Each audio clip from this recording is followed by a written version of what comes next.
Sorlock is so powerful, it'll take less damage than the entire party would in one of the final battles of Baldur's Gate 3. What's the matter? Why don't any of you guys believe me? Well, in fact, this applies to wizards as well. They just keep getting better and better.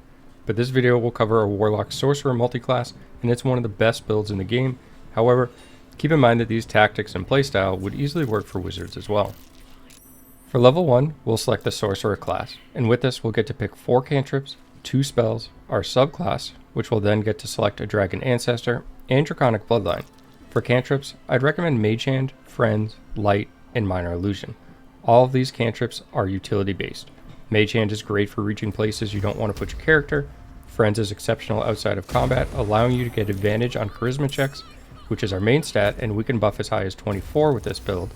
Light gives you the ability to illuminate an object until a long rest, and there's several items in the game that will benefit from that. Minor Illusion is a decent distraction if you want to sneak around with other characters or anything along those lines as well. For spells, I really feel Shield and Magic Missile are the best 2 choices here. Shield will add a lot of protection, like a lot of protection. Magic Missile will give you a guaranteed means of hitting a target whenever you want it. This build will have a very high chance to hit with Eldritch Blast as you level up, and as that happens you'll basically use all of these level 1 spell slots basically for shield, but it's nice to have Magic Missile early on. The subclass, Draconic Bloodline, gives us an extra hit point per sorcerer level, and we'll put 10 levels into this class total at the end of the build.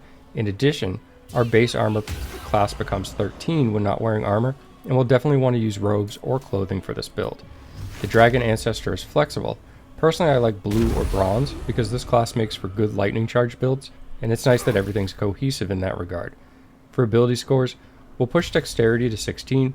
We want a solid initiative and the extra armor class to help keep us alive. Constitution to 14, couple more hit points per level on top of that Dragon Ancestor bonus. Lastly, for Charisma, we'll put this at 16. This will allow us to take the ability improvement feat twice, pushing it up to 20. Then we can use a hat in the game that'll push it up to 22. Finally, during one of the companion quests, we'll be able to push this to 24 as well. For proficiencies, I'd select 3 that use the charisma stat since we have friends, and this will make easy work of so many dialogue options throughout the playthrough. At level 2, we'll put a level into Warlock. This will give us another 2 cantrips where I'd pick up Eldritch Blast and Blade Ward. Eldritch Blast will essentially replace our melee and ranged attack, or we'll use this whenever we don't prefer using a spell. Blade Ward is just a defensive option since we don't really need any of the other choices that all deal damage. For the spell choices, we'll take Armor of Agathis and Hex. Armor of Agathis gives 5 temporary hit points and deals 5 damage to anything that hits us in melee. This spell is strongest at the start of the game, and it loses value as time goes on. Hex, however, will actually gain value. This can be used as a bonus action, and it will add damage to our attacks, including Eldritch Blast. Eldritch Blast gains additional hits as you gain character levels, and not just Warlock levels. Any levels you gain will count towards the increase as you hit various thresholds. Couple that with things like Quicken Spell that we'll gain later on in the Sorcerer levels to cast additional Eldritch Blast that will again benefit from Hex on the same turn. Subclass is the Great Old One. This has the ability to proc Frightened after you critically hit an enemy in the area, and with so many blasts, it's just more opportunity for this to proc. Level 3, we'll put our second and final level into Warlock. This is to unlock the Eldritch invocations. Here you'll want Agonizing Blast. This will add your charisma modifier to the damage of Eldritch Blast, which adds up to a lot of bonus damage throughout the game. For the other, you can choose between Repelling Blast or Devil's Sight. Depending on your playstyle, Repelling will knock enemies back when you hit them, and this is a toggleable passive, where Devil's Sight allows you to see normally in darkness up to 24 meters, and both of these are solid choices. At level 4, we'll put a second level into Sorcerer, and the remainder of the levels will go into Sorcerer from this point forward. We'll be able to select 2 class passives for Metamagic. We'll select Distance Spell and Twin Spell. Distance Spell increases the distance of your spells and also makes your melee range spells castable up to 9 meters. Overall, this is just better than the remaining choices, however, it doesn't see too much frequent use.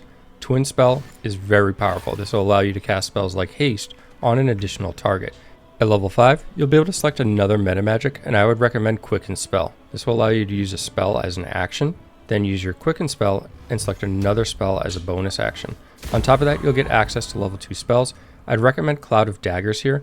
One thing this class does lack is AoE damage, so it's nice to pick up AoE damage spells when possible, and you always have Eldritch Blast to rely on for single target focus. Now you could use Eldritch Blast to cast a single blast on individual targets, however, there'll be a limited number of targets you can hit with that. So having a spell like Cloud of Daggers that will persist and deal damage to anything that passes through not only provides more AoE overall, but also just a means of zoning targets as well. Character level 6, I'd recommend picking up Mirror Image. This is just an incredibly strong spell, boosting your armor class by 9. Now you'll lose 3 armor class every time you get hit, but overall very powerful and you'll make frequent use of that. For feat, I would recommend Ability Improvement to push your Charisma up to 18 at this point. Level 7, I'd recommend picking up Haste, and this is just because how powerful this is with Twin Spell, allowing you to put this on 2 targets every time you cast it, an incredible pre-buff for you and your party when you know you're going into a difficult encounter. Level 8, I'd recommend picking up a damaging spell at this point for your next level 3 spell. You'll also gain Elemental Affinity as your subclass feature, and this will add your Charisma modifier to any spells of that school that you cast, so depending on which you selected early on, this may affect your choice. An example of this video, we're using Bronze, so I'm going to select Lightning Bolt. For level 9, we'll get access to a level 4 spell. Personally, I think Ice Storm is the strongest choice here. It's a very large AoE, which does considerable damage and makes enemies have the potential of slipping or falling prone if they walk through it. Really nice for zoning, again something that this class lacks, similar to the reason that we took Cloud of Daggers. Character level 10 will gain access to another level 4 spell, and I like to pick up Dimension Door at this point. This is very handy for relocating yourself and another party member or even an ally to safe ground, higher ground, whatever the case may be, allowing you to do more damage safely. We also gain access to a feat. At this point in the game, you likely do not have 24 Charisma, so it's possible that you might want to take Ability Improvement here to continue to boost your Charisma to 20. However, once you get the significant event within the story for your companion quest, you may want to respec and actually take Warcaster here. This will just help you maintain your concentration. And keep in mind with this particular build, we're only going to get 2 feats, so it's well worth the 100 gold to respec later. For character levels 11 and 12, we'll get to pick up 2 more level 5 spells. Now, what I like to do here is take Cloud Kill as well as Insect Plague. Both of these are very strong AoEs. Cloud Kill does a large amount of damage and lets you reposition it every turn that you like. Insect Plague has the ability to slow enemies down as well as dealing damage when they save. Both of these very strong. You use them in different situations depending on the encounter. For a class passive, I like to pick up Subtle Spell at this point. This will allow you to continue to cast a spell even if you're silenced. There's some more fairly accessible equipment that I haven't shown so far in the video, and I feel that these are worth mentioning, especially with how easy they are to get. The Gemini Gloves. This will allow your cantrip to target an additional foe, and the same target can be chosen twice. This, at high levels, will allow you to do 4 casts of Eldritch Blast on the same target.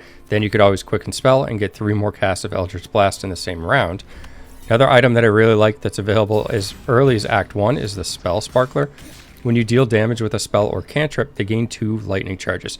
Now, this counts for every instance of Eldritch Blast. So as I mentioned, if you catch 4 Eldritch Blasts using the Gemini Gloves, you can actually potentially get 8 charges from that one cast. So very powerful, does a ton of damage throughout the course of the playthrough, and like I said, you can get this as early as Act 1. There's an even better weapon in the game, but you won't use it for nearly as long because it's available much later, so I feel like that one's worth showing. This Ring of Regeneration I find incredibly handy as well on this particular character. You've got a fairly low health pool. My character has 86 health at max level, and this 1 to 4 hit points actually really adds up, especially when you're doing solo content or anything like that. You're getting a lot of turns, so the more turns you have, obviously the more overall health that you get. As always, thanks for taking the time to watch, and have a great day.